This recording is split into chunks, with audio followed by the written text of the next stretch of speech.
So you want to know how much I love my daughter? Well, when the PTA at her school was looking for a parent volunteer to design and produce the annual yearbook, I could feel everyone in the room just staring at me because they knew that I'm a professional photographer and have published a bunch of coffee table photo books. So I decided to step up to the challenge.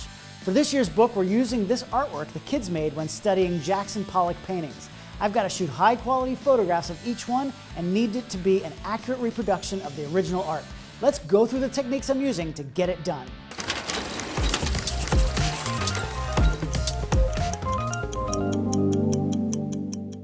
Here are the top 5 things I do when photographing artwork.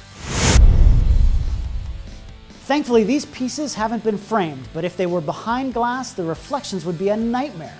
If I couldn't take it out of the glass, then I'd have to try placing it in a lot of different angles to avoid seeing the sky, the sun, or even myself in the glass. Nobody wants to see that.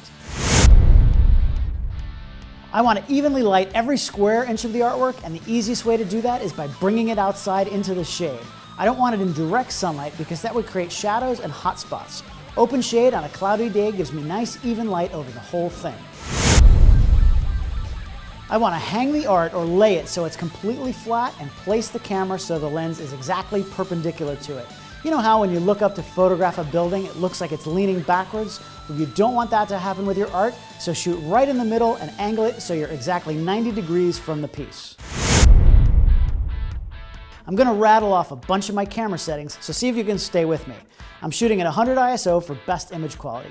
My aperture is f8 because most lenses are the sharpest right around there. I'm shooting zoomed in to around 50 millimeters to fill the frame and staying away from the wide angle range to avoid distortion. I always shoot raw, so I'm just shooting on auto white balance. I'm going to take a picture of a gray card so I can click on it in my editing software later and apply that to all my images for the most accurate color. If you're doing this and not shooting raw, then make sure you pick the correct white balance for your image, like cloudy or shade in this case.